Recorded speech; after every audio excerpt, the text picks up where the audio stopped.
Let's continue on the board. This is a 3-hour meeting. It's going to take me forever to get through it. So let's keep going before I start my day here. Okay, let me just comment for the board's benefit. What Lee was talking about is a community survey having to do with a proposal from the Transit Advisory Committee in terms of a recommendation to the state and how to use the next 2 years STIF funding. And I'll ask Tom Mills to make sure that all the board get the link to that survey so that we can provide it to our various constituents and get their input before the committee makes their final recommendation to the board, and the board then acts in December on the allocation of the next 2 years of STIF funding. So with that... Yeah, and obviously it all should go into restoring service. And if that means raising the wages, I'm going to keep saying this because they're not doing anything about it. You have to substantially raise the pay scale to stop this driver shortage. You refuse to do it. You're allowing the collapse of your own transit system. Okay, well, you have an executive class that's busy figuring out how they can steal more money for them because they're, they pretend that they're highly skilled people, and they have this idea that they're not getting enough money. Well, let me tell you, it's the same thing with the bus operators. It's more important to have the bus operators than the executives. That explanation, I will close the public forum and open the business meeting. We always start with board reports, and we actually have 3 this morning. The first one is with Vice President Lori Irish Bauman, who's going to provide us with an update on the Finance and Audit Committee. Director Bauman. Thank you. Good morning, everyone. The Finance and Audit Committee met this morning, and here is the report on the 3 items that were on the agenda. First was a House Bill 2017 update. This is, as you... For those of you who don't know, House Bill 2017 was a tax grab. That was a tax imposed on you without your approval by the state of Oregon. Okay.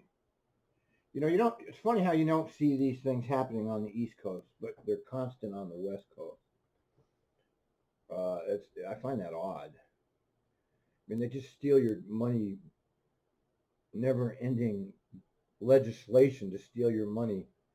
So 2017, that bill was a tax grab. You didn't get a say. You just heard that Trimet is now updating the Public Transportation Improvement Plan on how to spend $183 million in HB 2017 funding over the next 2 years. And let me tell you, they've already decided their manufacturing consent. They go through these public surveys. They're basically a joke, but who am I to make such a statement? We are at the public outreach stage, and there is a survey that's about to go out, and Tom Mills showed the members of the committee the proposed allocation of the funds, and it did include the zero emission bus program, the low income fare program, and regional transportation coordination.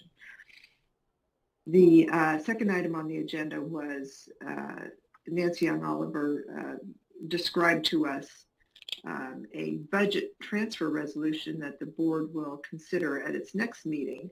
And in that resolution, there will be the board will be asked to approve changes related to the structure of the Office of Inclusion, Diversity, Equity, and Accessibility. So, yes, let's keep harping on that forever, even though it doesn't actually exist.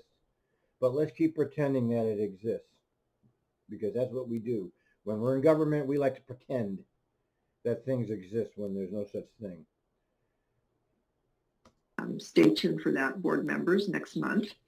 And the final item on the agenda was a discussion of the our October board fair strategy session. We reviewed a proposed agenda for that meeting and discussed what our goals will be and what the board hopes to accomplish. And again, that meeting will be in October, and that's the report. Happy to answer questions. Thank you, Director Bauman. Do any board members have any questions? Seeing none, I will then move on to Director Kim, who will provide an update today on the Metro Policy Advisory Committee. Thank you. Good morning, everyone. At the July meeting, there were two briefings for MPAC. First, we heard another in a series of presentations on the factors of homelessness and Metro's supportive housing services measure.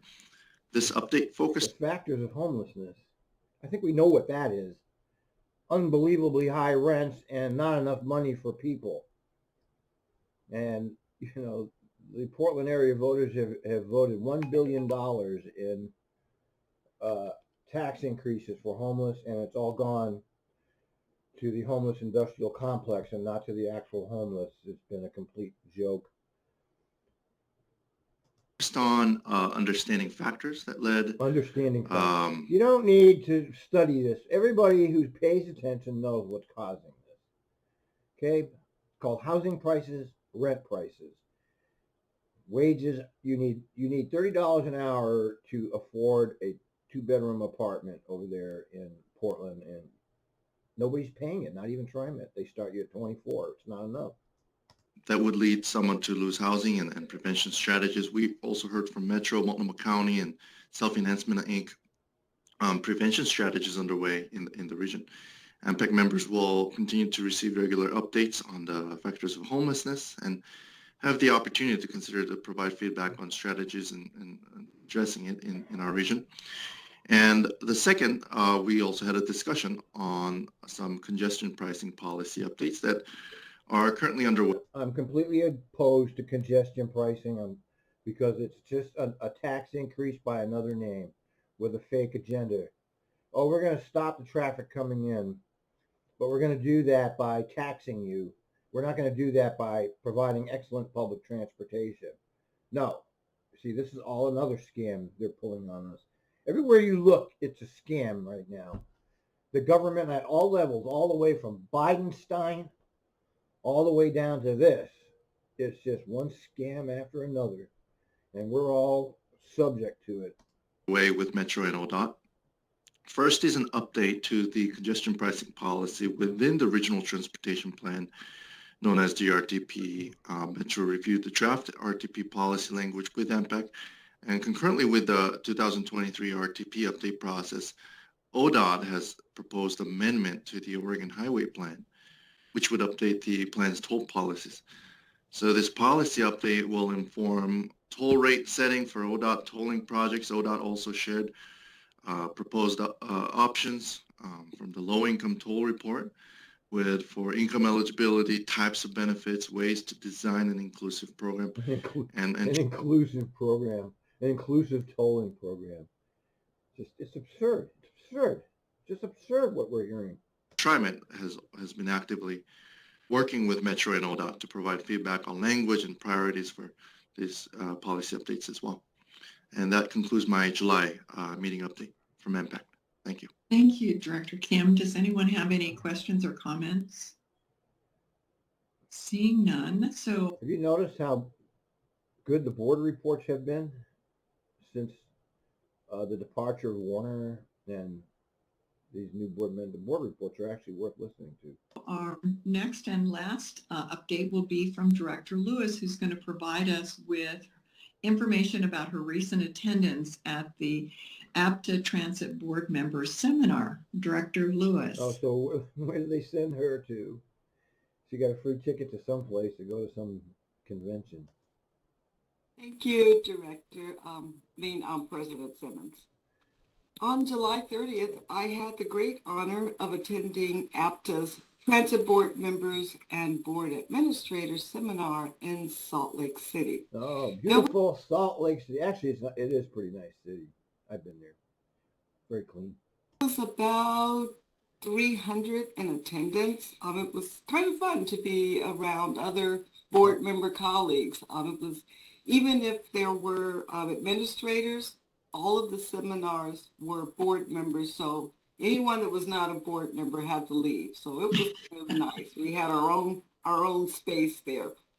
I was one of 3 key speakers on the second day on lessons learned and best practices in Lessons. addressing public safety within our transit agency.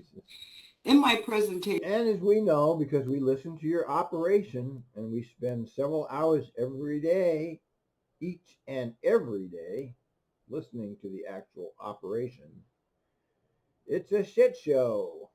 Now, there's a lot of reasons for that shit show. We're not going to get into them here. I took a few minutes to share an overview of the work from the original Blue Ribbon Transit Public. The blue ribbon. I love hearing this shit, man. The blue ribbon, like the blue ribbon is. These people are special people on the blue ribbon committee. They're special. Safety Advisory Committee from 2020 and provided a current overview as to where we are today with our Reimagining Public Safety Advisory Committee. I focused on 4 areas in my own presentation. One was our reinvestment of $1.8 million into the 24 initiatives, which you have seen many times, which I highlighted briefly. What? 2, I focused. What 1.8 million into the 24 initiatives? What is what? I don't remember that. On the voices at our table, our community members of the advisory committee. 3, our transparency of our writers and the progress of our public safety committee work on its webpage. That's dedicated to all the work that we do monthly, our minutes, etc. And then 4, a breakdown, which that was kind of the pride piece, of all of our teams that are present throughout our transit system, the safety response team. Where are these people? I don't hear them on the bus side at all. Where are they? They're just riding mats, aren't they? And even over there, it's a shit show. Security response team, transit police, security officers, etc. So this particular seminar had a huge, it was was second to the largest turnout for the seminars. Lots of discussion questions, especially on the value of our advisory teams and how we are measuring their success in our system. It was really clear kind of after to APTA and many of the other presenters that public safety and community partnerships were one of the 5 top hot topics that were addressed. So there was public safety, community partnerships. Everyone's having issues with recruiting and training staff. There was a couple of seminars on that. Recruiting and training board members, big topics. Keeping up with transit technology. Of course, DEI and the board composition. And then finally, huge. This was number 1. The general manager, CEO, and evaluations. Right now.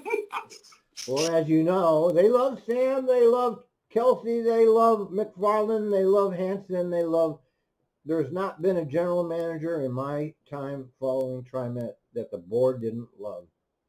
And they love everything they do, and they never do anything wrong. Everything is great. They don't acknowledge any problems. They pretend everything is just great.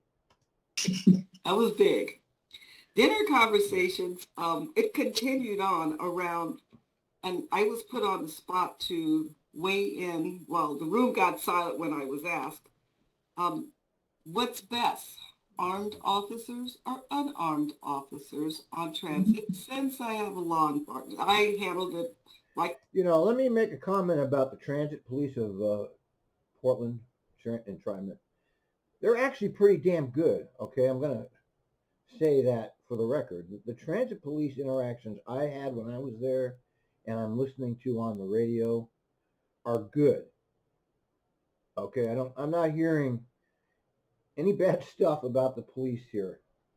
They're like filling in the holes where the transit operators are having problems. It's like they'll say they want the guy off. The transit police will actually take whoever it is to where they need to go. So I'm hearing positive stuff about the Trimet Transit Police.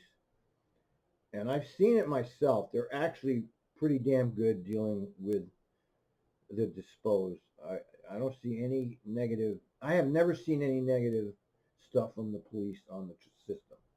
Now I know that they conduct these random fare checks, which is I'm really totally against that. You know, you should just be selling tickets on the train. Have it go back to having conductors if you're interested in collecting fares, not setting traps for citizens by allowing a walking system and then conducting a random fare check. That's like we set this trap for you, now fall in it, and lots of people do. I remember McFarland said there were going to be fare gates on the Orange Line, and he lied. You know, they all lie. All of these people lie, and we see it all the time. All of these people lie that are in front of us. All the politicians lie. It's just lie after lie after lie. A pro, saying both are needed, but you do need the team. Then, of course, there was the question on mental health only teams. It was really clear all the agencies are having the same issues that we have on light rail and at their stations. But the majority of the other transit agencies throughout the United States leave it to the police to resolve any issues, and feedback is it's making it worse. Teams and community resources are the way to go. Mhm. Yeah, if there was an actual community resource, which there isn't. See, this is the problem. They keep saying community resources, but there are no community resources. Okay, they're not there. They might help one person out of 100. We at Trimet were commended by our colleagues by not only talking about public safety. I mean, I reminded everyone when I had my chance to talk, I had only heard the words public safety 2 times in 2 days, and that it was no one wanted to talk about it. So they commended us on actually having it as a topic on our board, and how we have moved the community into the presence to work and sit on advisory committees, and then a way to help and find solutions, especially through our initiatives. I want to thank Marissa. There's no solutions. This is bullshit. What we see here is the elites being elites. And Amparo, and of course John, for all the great work on those last minute getting my slides put together. And after walking back in time and reviewing all of the work since 2020, it was impressive. And What work? I Let's see it. represented our work with much pride. Thank you to the general manager and to our board president for the opportunity to attend. And I left a lot of seeds so that we can host a big workshop as a board on public safety. Yeah, talk, never ending talk. This has been going on for years. Just talk. Nothing ever changes. And one of the ways to be successful. Uh-huh. Just a quick side note, all the transit agency board members were, of course, toting all the good things. I do need swag because you were able to have a table. So we need board member go to conference kits so that we can lay out who we are. And so that was a feedback that I wanted to share, and thank you. Oh, thank you, Director Lewis, and thank you so much for attending and representing the agency and the board. It sounds like it was a very meaningful experience, not only for us as an agency, but for the other agencies that were in attendance. Does anyone want to make a comment or a question? Director Gonzalez? Thank you, President Simmons. Well, Director Lewis, I really appreciate your rundown of those activities. I'm still feeling FOMO that I didn't get to attend and enjoy your session in real time with others. And of course, to get up to speed on all things transit conversations. But I really do want to emphasize, how much I appreciate your participation at that conference, in that conversation, at that session, and especially your perspective as you're sharing today as well. about making sure that it's not just one tool that we use for public safety. I simply wanted to take the opportunity to echo that to board Yes, staff and Ozzy, that's public, great.